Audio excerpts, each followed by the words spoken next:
Welcome to World War II, Both Sides of the Wire, the podcast where we lift the lid, bust the myths, and explore the incredible history of the Second World War from the Allied and Axis perspectives. I'm Jesse Alexander, a public historian specializing in the history of the two world wars. And I am Matthias Strohn, German officer, professor of military studies, and author. Hello, our dear listeners, and welcome to yet another episode of World War II, Both Sides of the Wire. If you are streaming this, you will realize that today it is only me. Jesse isn't here. Jesse is on his very well-deserved summer holiday, and he's gone to Canada to relax a little bit. And I thought I'd just use this opportunity to, perhaps we might even say, hijack this particular episode to talk about a hobby horse of mine. And this is Doctrine. Some people find Doctrine extremely exciting. Some people find Doctrine extremely boring. Well, the bottom line is that Doctrine is important because this is what makes people fight and also how it makes people fight. When you look at the current definition of fighting power that, for example, the British Army uses, there are three different components. The first one is the physical. This is basically the stuff that you've got. How many men do you have? How many tanks can you put into battle? How many planes have you got flying in there? You also have the moral component. This is the military's will to fight. And Napoleon once famously said that in war, moral is to the physical as 3-1. And then you have the last piece, and that is the conceptual piece, the conceptual component of fighting power. And this is basically how armies fight. So this is really embodied in army doctrine. And I've dealt with this quite a bit. I've done it in academic fashion. I've seen it in action in the military world as well. So I'm fascinated by it.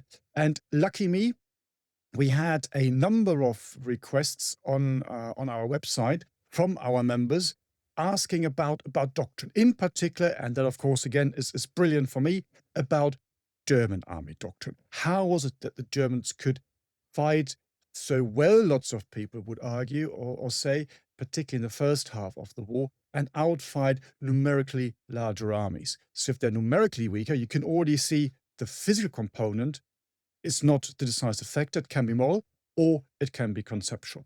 And in the German case, it is, of course, to a large degree, the conceptual component, the doctrine that makes them fight. It's all summed up, of course, in this word blitzkrieg, which is really completely incorrect because the Germans, first of all, don't really use that term. It gets dropped a number of times in conversation, and Goebbels mentions once or twice, but really it's nothing that they really use. And there's a reason for that. And the reason for them is that to them, what they do in World War II is basically the application of tested, trialed, sound military means, military doctrine that had developed over a long period of time. So I will just use this particular episode today to shed a little bit of light on doctrine, how it developed, and how it then influenced the way the Germans fought. If we want to understand the way German doctrine and the German military on the whole developed, and perhaps you might say from a pure fighting point of view, reached its pinnacle in the Second World War, we need to go a long way back. And dear listeners, if you are a frequent listener of this podcast, you will know that I've got two, again, hobby horses, you might say. One of them, of course, is Clausewitz. The other one is Frederick the Great. This time, we have to go even further back, and that is all the way to the 30 Years' War, the end of the 30 Years' War. Don't worry, I'll keep it very, very short because we're a long way off World War II. But what happens there in Prussia?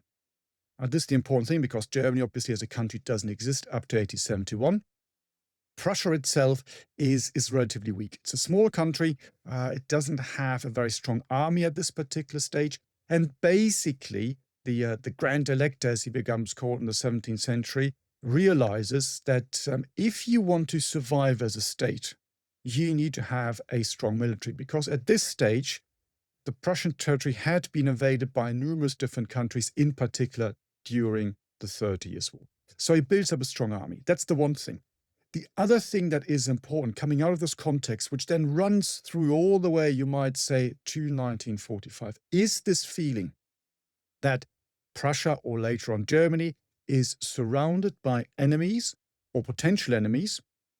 And that means when you go to war, you need to take the fight to the enemy. You need to be able to knock out the enemy in the first round. It's a bit like a boxing match.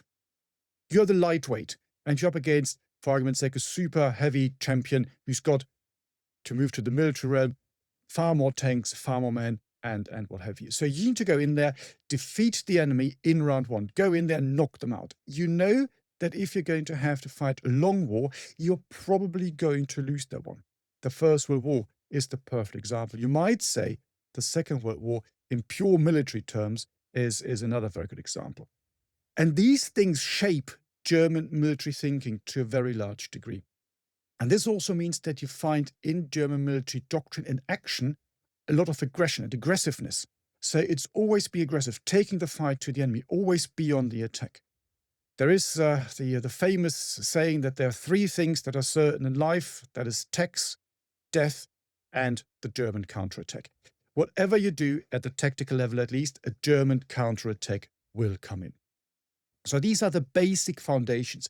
And these are being played out in, for example, 1870, 71. These are played out also in the First World War.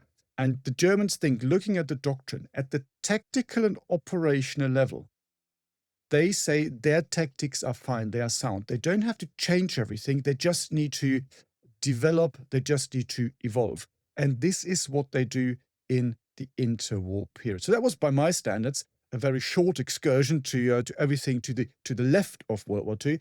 But I think it's really important to put this into context and to provide this context. So in the early 1920s, the Germans issue a new doctrine. It's called Führung und Gefecht der verbundenen Waffen.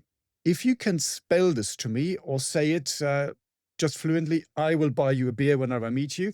And this was based on the lessons of the First World War.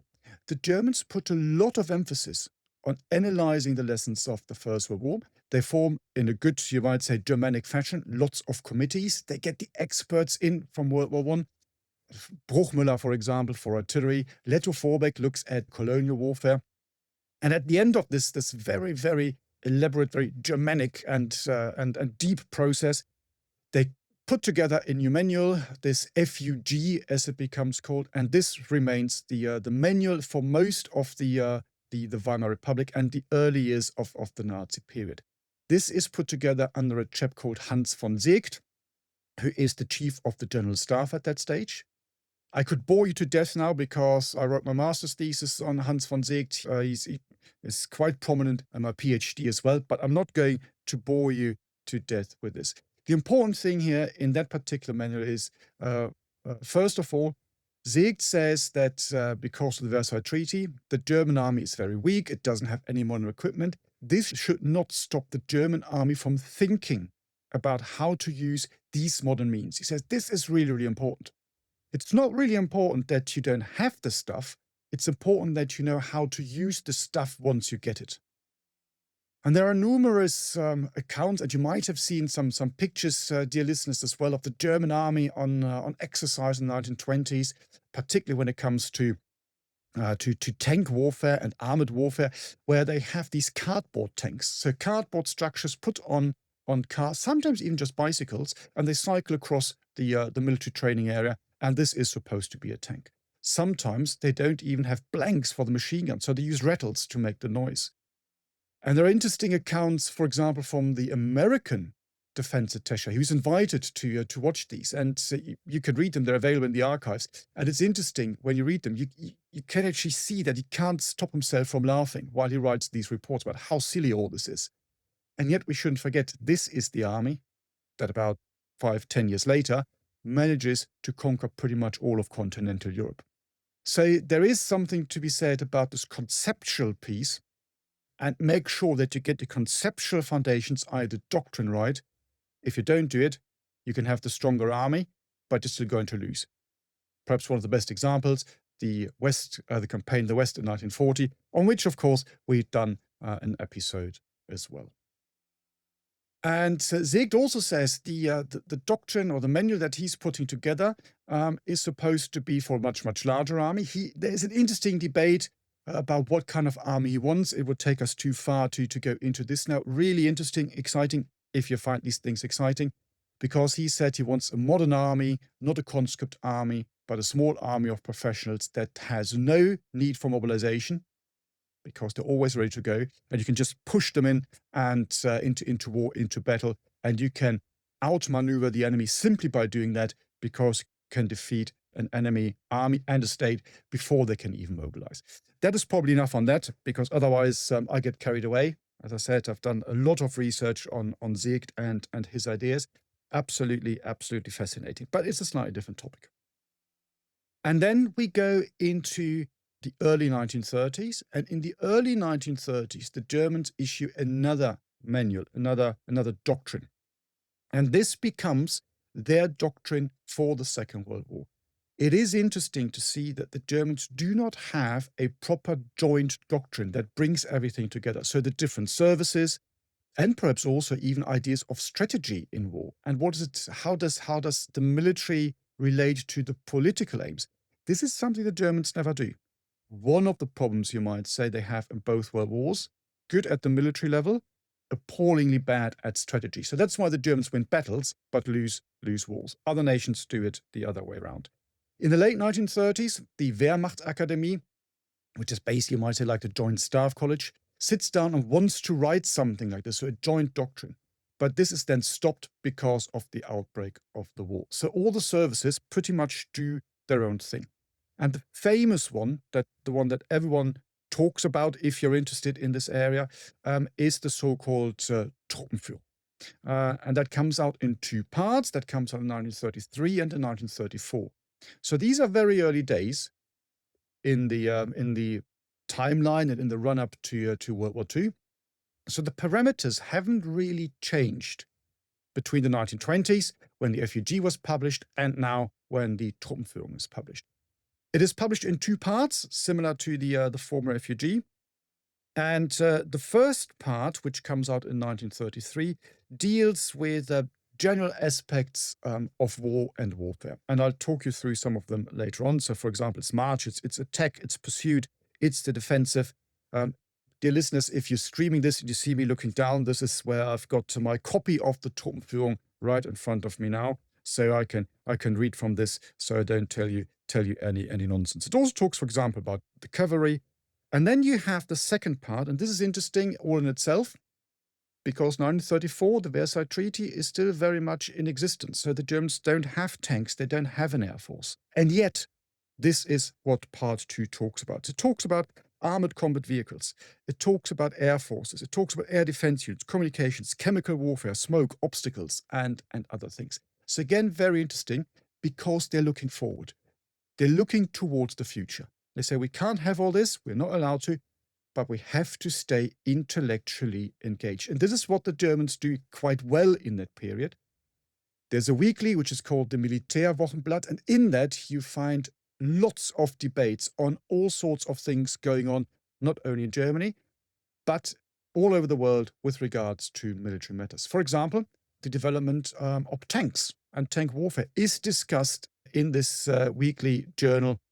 And you see all the famous names of World War II generals, Guderian, Manstein, all these people writing articles and using this as a forum for debate. So intellectually, you might say, the army at this stage is very, very open, and also open, of course, to new ideas.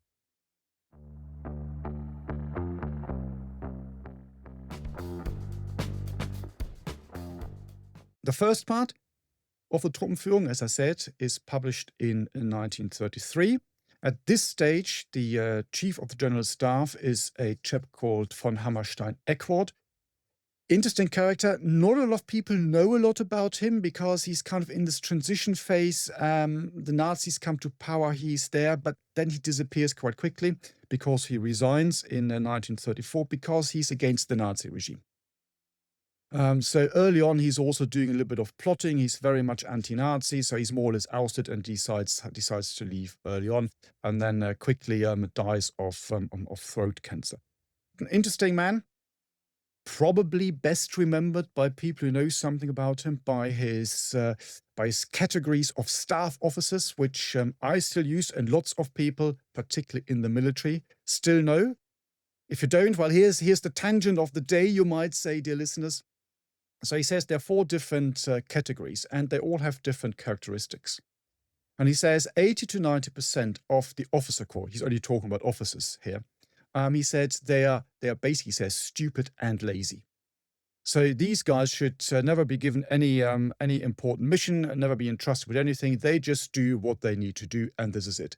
And he says in every military, this is what you find. I think it's a bit harsh, but there we are. He then says you have another category, and there again he uses the word stupid, but very active. And he says that's a problem, because you've got someone who's always trying to do things, always active, but he's stupid. He will just make things worse. He said these guys should never be given any tasks at all. Just push them to one side and let them sit there. And then he says you've got the very diligent and very active and clever people. And he says these guys, he says, they are the material for the general staff. So the German general staff works slightly different from other general staffs. For example, in the British Army, you reach a certain rank, immediately you are a member of the general staff. The German system is different. Again, I could go into complete tangent here, but I'm not. Suffices to say that it's basically the intellectual elite. So you have to be handpicked and chosen for this.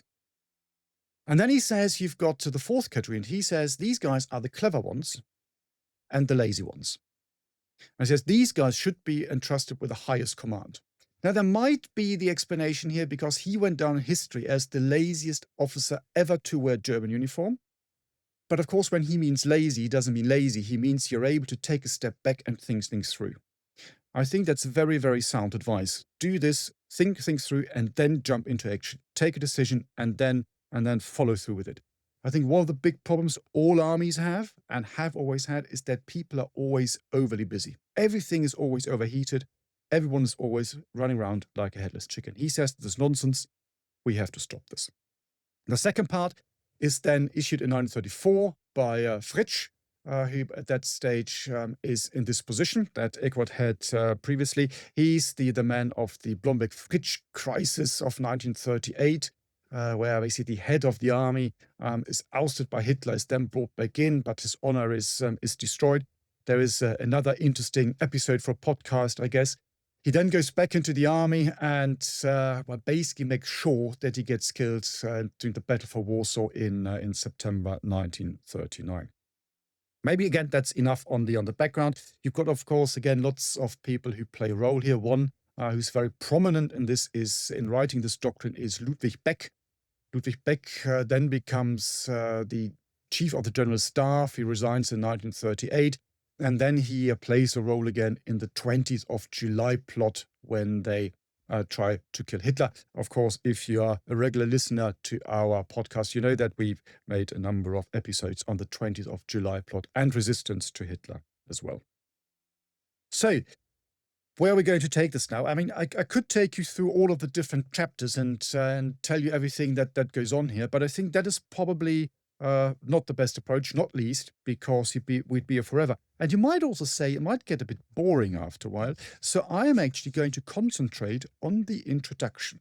And hopefully you will understand why I am doing this. So as I said earlier, this doctrine, the Truppenführung, is extremely influential. It has influenced military doctrine ever since. When you look at, for example, the current German army doctrine, you can see there are very, very clear links to what was said in the early 1930s. It has been called by other historians the most important piece of doctrine ever written in history. That's quite strong, but let's see where we go with this. So when we look at the introduction has in total 15 points. So this is the summary, you might say, the bottom line up front. And obviously, the first one is one of the important ones. And the first point, I'm just going to read it to you, dear listeners, it says, war is an art, a free and creative activity founded on scientific principles. It makes the very highest demands on the human personality. Okay, you might say, well, that's interesting. Yes, well, but what does that tell me? Well, the important thing here is that this is a fundamental statement, and it fundamentally explains the way you view war and wars being fought. Traditionally, there had been two different ideas, two different philosophies. The first one, and I'm oversimplifying, so if you're an expert, please forgive me. You might say the old one of the days of the Enlightenment, 17th, 18th, early 19th century, was very much that war is a science. If you're interested, dear reader, read the statements, for example, by Jomini, who is the famous embodiment, the writer of this idea. And that basically means, again, I'm oversimplifying, because war is like maths, like science. There's a certain outcome. 2 + 2 always equals 4. You put one battalion here, you put one battalion there, and you can already see what the outcome is. The Germans here say this is fundamentally not true. And they say it's an art. So there are certain ideas, there are certain rules and underlying principles. That's where the scientific principles come in. However, it's an art because it is a human affair. And this is 100% Clausewitzian, so the great German philosopher of war. We keep mentioning him in our podcast, dear listeners. And he says exactly that. So war is an art. It's a human affair, a human endeavor. So you can't always predict things. This is also, for example, I might say the moral factor in war is so very, very important. And this is what the Germans say. So this is a very, very different understanding. This means you have to approach war in a very, very different way. And this is then embodied in the next 2 points. So the first one, so point number 2, says the conduct of war is subject to continued development. New weapons dictate ever-changing forms. Their appearance must be anticipated and their influence evaluated. Then they must be placed into service quickly. You might say this is a little bit of the situation the German army finds itself in this particular time, where they don't have these things and the heavy material, new material. But as I said earlier, they engage with it. However, what it then means, coming back to the first point I was making, it's the next point where it says combat situations are of an unlimited variety. They change frequently and suddenly and can seldom be assessed in advance. Incalculable elements often have a decisive influence. One's own will is pitted against the independent will of the enemy. Again, that's 100% Clausewitzian. Friction and errors are daily occurrences. If you accept this, what does that mean? Well, first of all, it means, as Moltke once said, the German marshal of the war's unification, no plan survives first contact with the enemy. Well, it basically means that when you think about teaching, how do you teach people to deal with things? How do you approach a certain tactical operational situation? Other countries at that particular time were more methodical. They were more based on Jomini. The Germans move away of this because they say lessons in the conduct of war cannot be exhaustively compiled in the form of regulations. The principles enunciated must be applied in accordance with the situation. Simple actions logically carried out will lead most surely to the objective. So, flexibility is key. When you see that flexibility is key because situation changes, you can then very easily and quickly make the step to the next, you might say, embodiment of the German way of fighting. And this is mission command. The Germans are using mission command very, very extensively because they think you can't prescribe how to fight a war. The situation's changed. The enemy has got to say. You have to be able to make decisions on the ground when you see the situation in front of you. And this is the fundamental, I would argue, idea of German warfare, particularly in World War II. So I know you will have all seen lots of very, very bad German war movies where people are just goose-stepping up and down and shouting raus, raus, schnell, schnell. This is not the philosophy that the Germans have. Quite the opposite. It's fundamentally different. That does not mean that, of course, these things also occurred. So when you listen to stories, when you talk to, well, no longer now, but when you used to talk to veterans, particularly the basic training, I mean, that was really, really dull. I still remember having finished my basic training, I reported to my company commander to say goodbye, and he said to me, Strohn, I have to tell you, you're a very, very good soldier. There's just one problem with you. I said, okay, what is that? And he said, well, you think too much. So my answer to that was, well, what's the problem with that? I don't understand. Can you explain? Which he didn't like, so he kicked me out of the office. I thought it was quite funny. There used to be a standard phrase in the military and the German military, and that was, leave the thinking to the horses because they've got the bigger heads. So of course you do get that. It was not the underlying philosophy, particularly when you look at those people who are supposed to be the leaders, so senior NCOs, non-commissioned officers, warrant officers, and then fully commissioned officers. I think this is already where you can see why the Germans are performing quite well in World War II. You can also see when then go to the second half of World War II, where the independence in thinking was restricted, beginning at the operational level first, when Hitler decides to mingle in affairs, and later on also all the way down sometimes to the tactical level, that you can see the combat performance of the Germans basically dropping and no longer being as good. And it also means, of course, they suffered lots of casualties. The last year of the war is by far the bloodiest. In January 1945, the German Wehrmacht loses as many men as Britain during the entire war. I mean, these are just very, very stark numbers. One reason for that is the drop of quality in German military training, thinking, and restrictions that were pushed through. The Doctrine then continues to talk about, again, the individual, and it says, war subjects the individual to the most severe tests of his spiritual and physical endurance. For this reason, character counts more in war than does intellect. Many who distinguish themselves on the battlefield remain unnoticed in peacetime. War is a different setting, is a different situation, different characteristics. You can't, again, really predict these because they only come out in wartime. And of course, they've got a bit of a tension between a peacetime army that is trying to train and also educate you, and then the realities of war.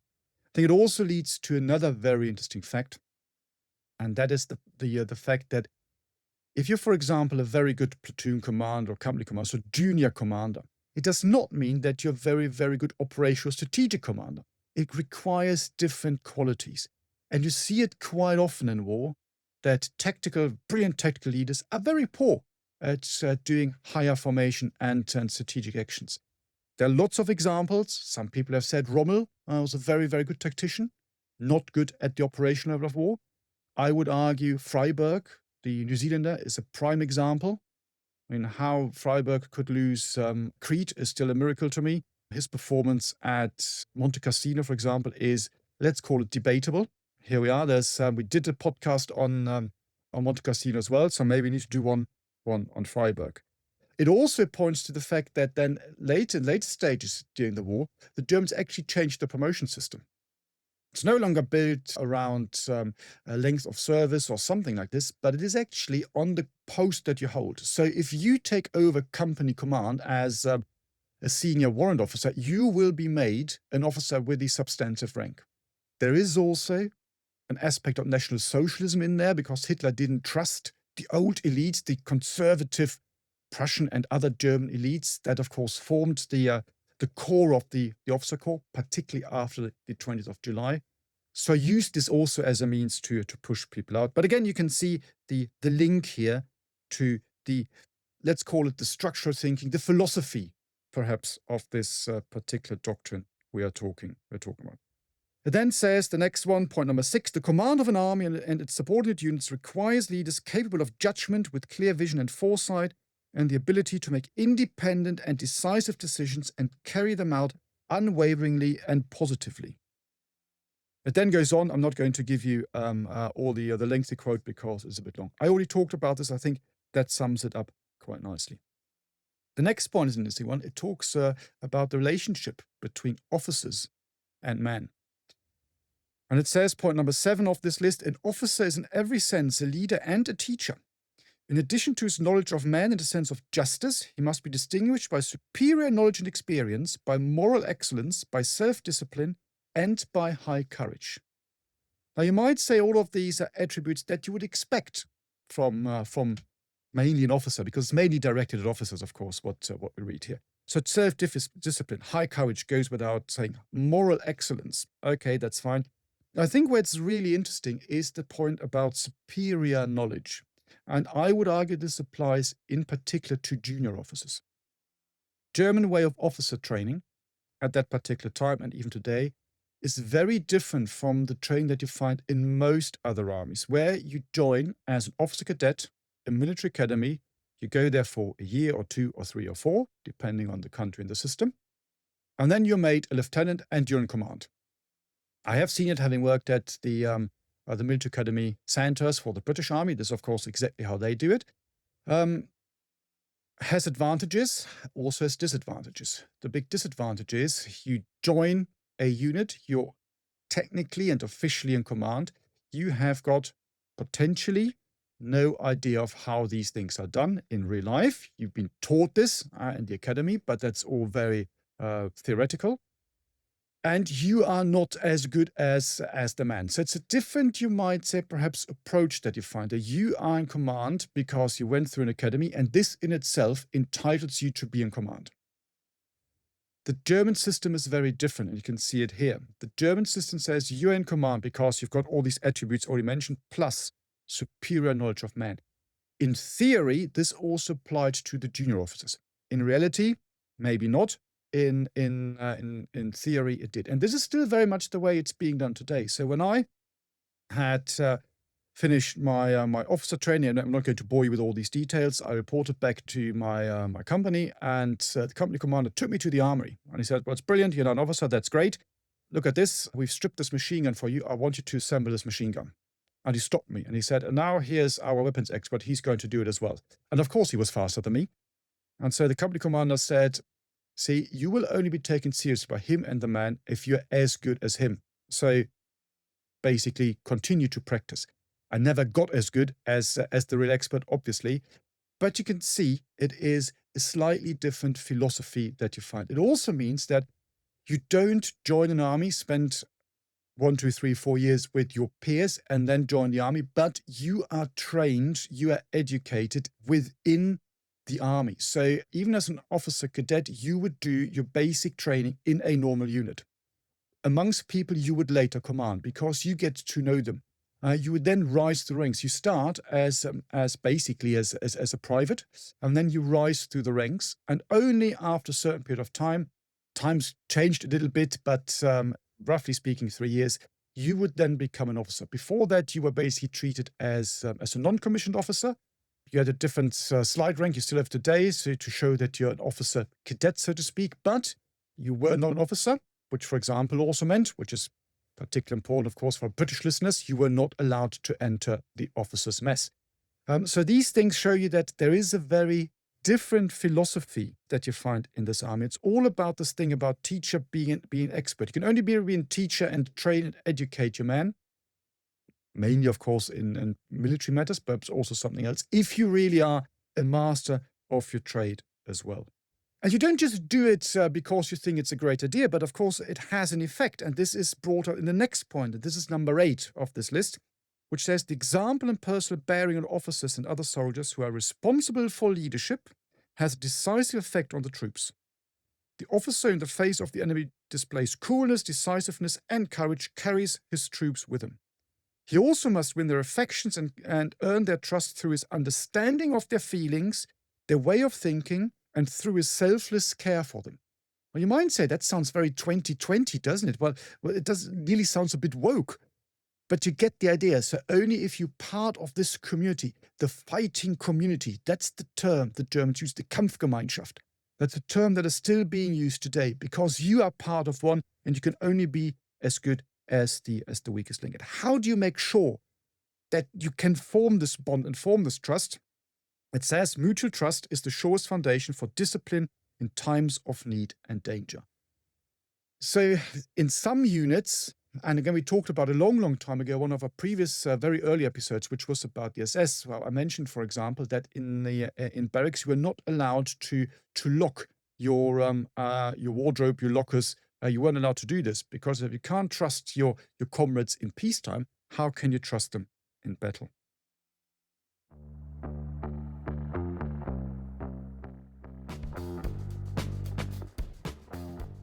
And then, of course, your leader. What does it mean being a leader? We already had some points there. I give you another one. That's a very lengthy one. At this point, number 9 of the list, every leader in every situation must exert himself totally and not avoid responsibility. Willingness to accept responsibility is the most important quality of a leader. It should not, however, be based upon individualism without consideration of the whole, nor used as a justification for failure to carry out orders where seeming to know better may affect obedience. Independence of spirit must not become arbitrariness. By contrast, independence of action within acceptable boundaries is the key to great success. Again, here you've got the pure embodiment of we understand by the term mission command. Sometimes people say mission command means you can do whatever you want. No, it doesn't. Mission command, the Germans, by the way, don't use that term. It's a different term that's being used in German. It's called Führen durch Auftrag. Means that you are given a very clear task. This is what you need to do. You're just given the freedom to fulfill this and to make sure that you get to the end point.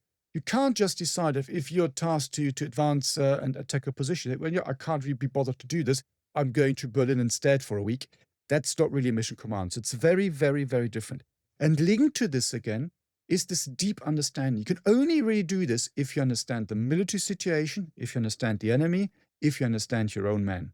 So you can see in order to have mission command, you need to have well-trained and also educated military personnel. And that, of course, sometimes can be a bit of a difficulty. And this is then again linked to the performance on the battlefield and the reality of war, because the whole idea of mission command, to a degree, comes out of the First World War, and that's the emptiness of the battlefield. And this is quoted here. It says, the decisive factor, despite technology and weaponry, is the value of the individual soldier. The wider his experience in combat, the greatest importance. The emptiness of the battlefield, Leere des Gefechtsfelds in German, requires soldiers who can think and act independently, who can make calculated, decisive and daring use of every situation, and who understand that victory depends on each individual. So this is, again, summing it up, quite striking. It's the individual soldier. It's not the leader. It is the individual soldier, because even as a soldier, you can be a leader. Leadership does not start once you're commissioned. It starts way, way before that. How do you prepare for this? Training, physical fitness, selflessness, determination, self-confidence, and daring equip a man to master the most difficult situations. And this then leads to a certain caliber of man, you might say. And this is the next point. The caliber of a leader and of the man determines the combat power, Kampfkraft, so the fighting power I mentioned earlier, of a unit, which is augmented by the quantity, care, and maintenance of their weapons and equipment. Superior combat power can compensate for inferior numbers. The greater this quality, the greater the force and mobility in war. This again links back to everything I said at the very beginning. The Germans know that their army potentially is smaller than that of the enemies around them, so the individual fighter must be better. And the sheer determination and idea, and this idea of being convinced that the will of the individual fighter will persevere. This is more important than material. You still find it in the doctrine today, where it says pretty much exactly this. Of course, it finds its boundaries. I mean, when you put lots of very determined bodies against a lot of Soviet or American or British artillery shells, you know who's going to be the winner. So it only takes you so far, but yet it's an underlying principle. How do you live and work together with your men? Again, we need to go back to the 1930s. Most armies, and I'm concentrating on the Germans now, that's why I'm not going into different areas, but most armies have a relatively strict division between officers, non-officers, and others. To a degree, in some countries, for example, Britain, still class-based, and other countries based on other things, but a relatively strong division.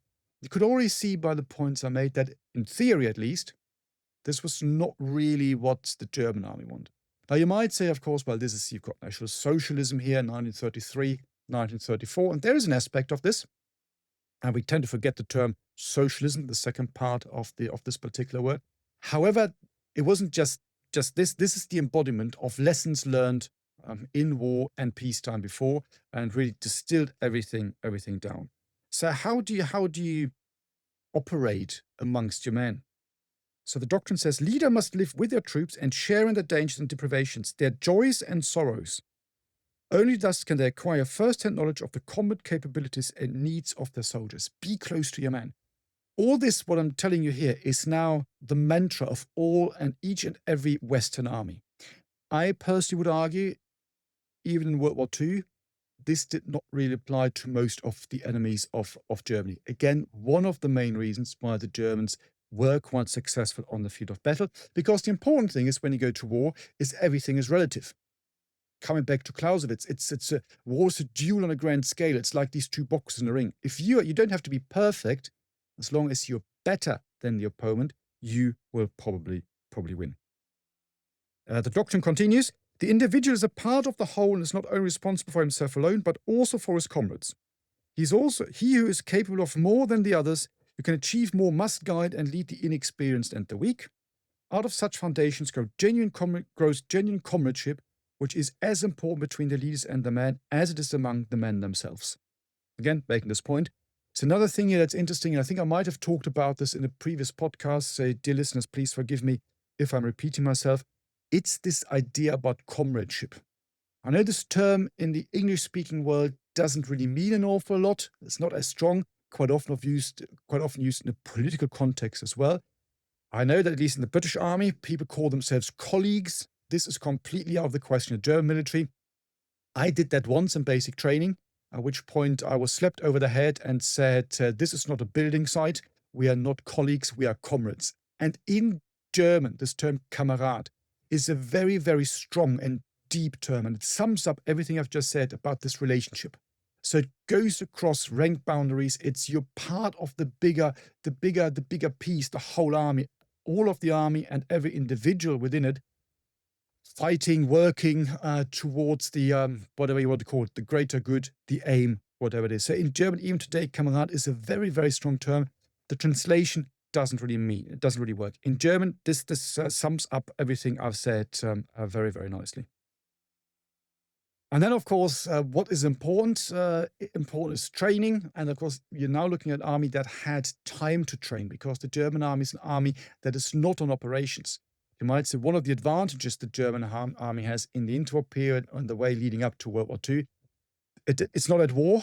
And they know that if they have to go to war, it's going to be one particular type of war. It's unlike the British army, the French army. You have to look at fighting continental war, but also having to look at imperial policing and being engaged in the colonies, which requires a very different type of warfare. So in a way, you might argue, from a doctrinal and training point of view, things were a bit easier for the Germans. So it says, units that are only superficially held together, not bounded by long training discipline, here we are, easily fail in moments of grave danger and under the pressure of unexpected events. From the very beginning of a war, therefore, great importance must be attached to creating and maintaining inner strength and to the discipline and training of units. And so when you talk about discipline, because it is important, because it is an army after all, the doctrine continues, it is the duty of every officer to act immediately and with any means at his disposal, even the most severe, against a breakdown in discipline or acts of mutiny, looting, panic, or other negative influences. I think that probably goes without saying, because, as it then continues to say, discipline is the backbone of an army, and its maintenance is in the best interests of all. And then you go to war, and then you've got an army here, it's well trained, it's ready to fight. How do you use this? How do you make sure that you use people to best effect? Point number 14 on the list. The readiness and strength of units must be capable of meeting the highest demands in decisive moments. The commander who needlessly tires his unit jeopardizes success and is responsible for the consequences. The forces deployed in battle must be committed in proportion to the objective. Orders that are impossible to execute will reduce confidence in the leadership and damage morale. So, as the good old saying goes, warfare is 80% boredom and 20% horror.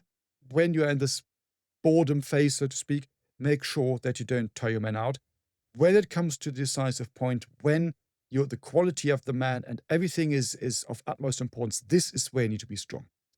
Again, a very typical, you might say, German, also military principles. Be strong in the decisive point at the decisive time. It doesn't matter what you do anywhere else.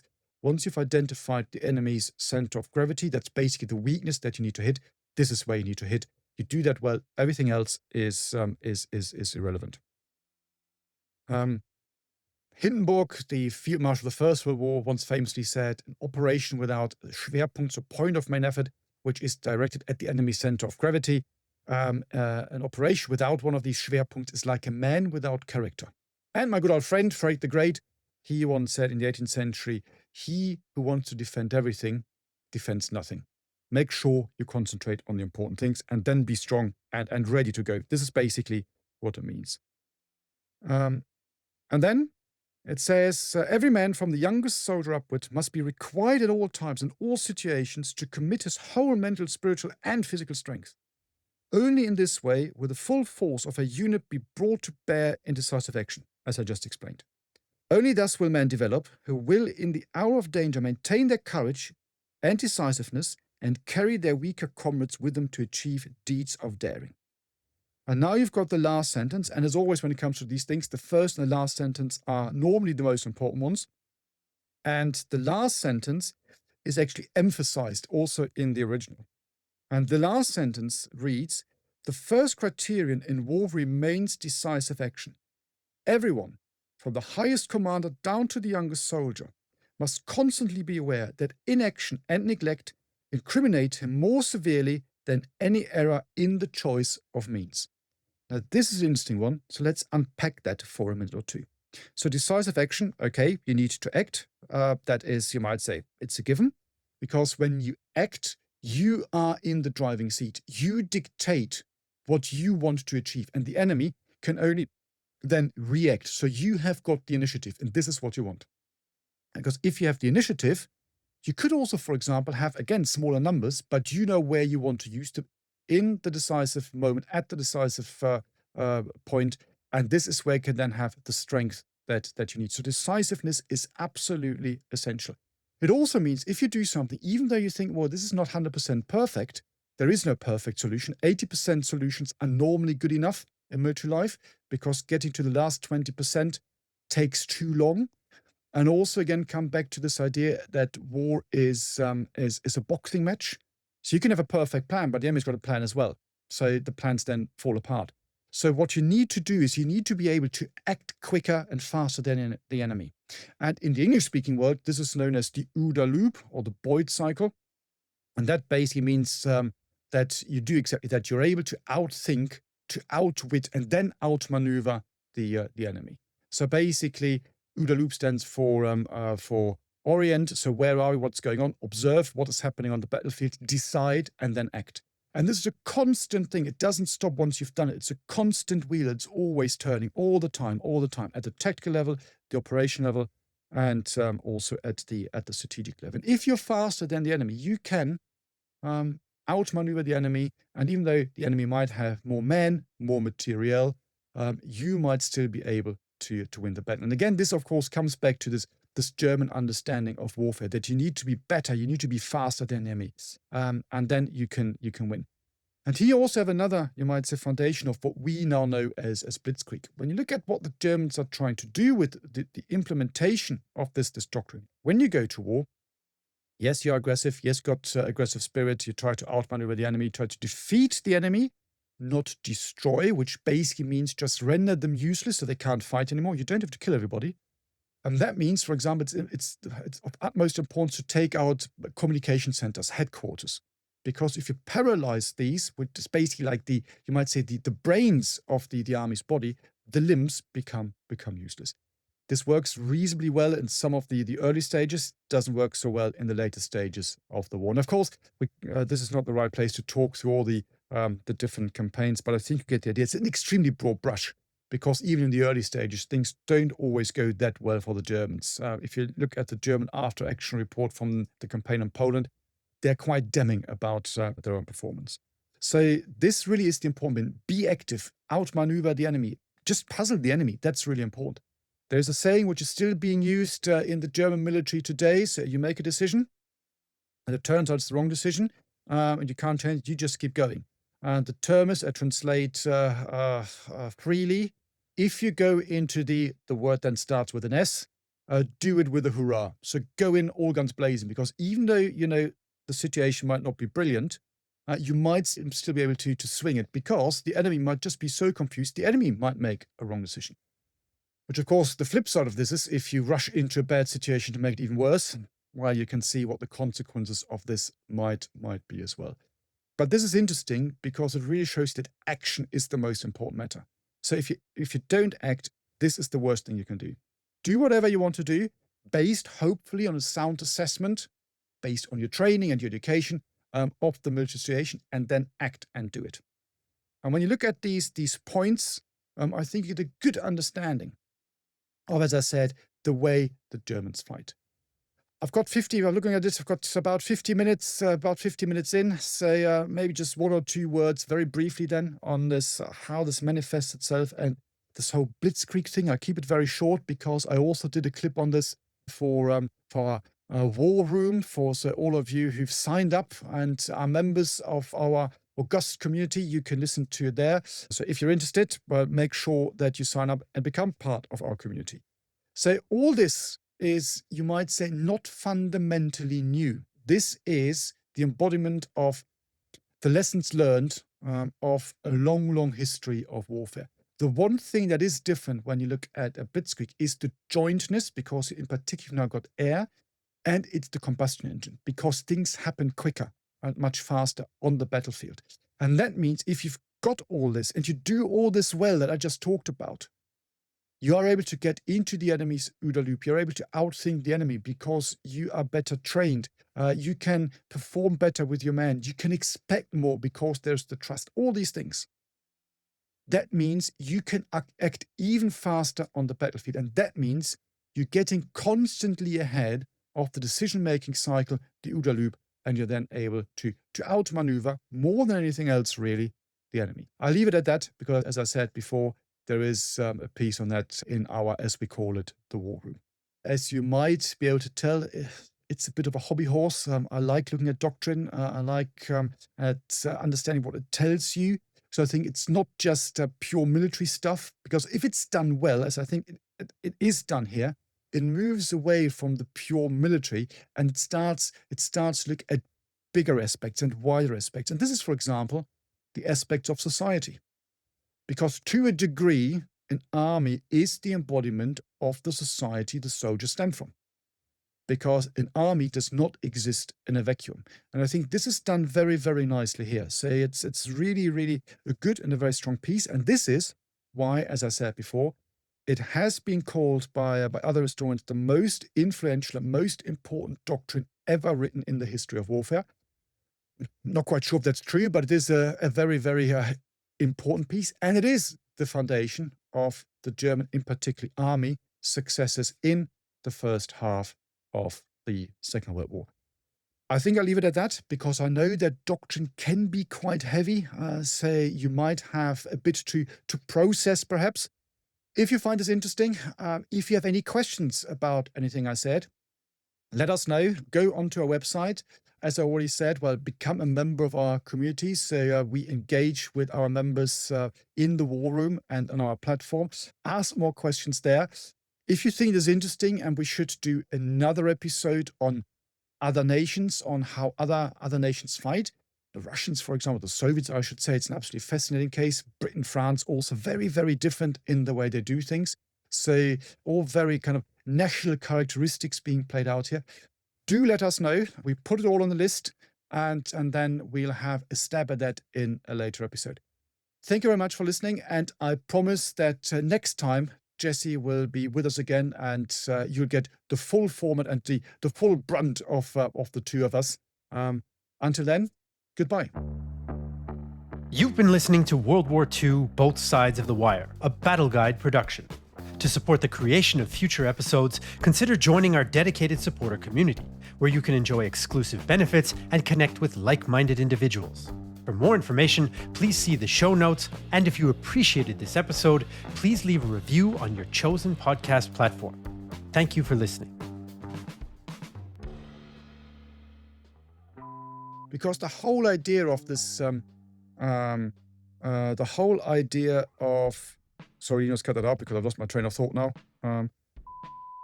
Only thus will men develop, who will be in the hour of danger. Only thus will men develop, who will in the hour of danger maintain their courage and decisive. Do it again. Sorry, Linus, cut that out, please.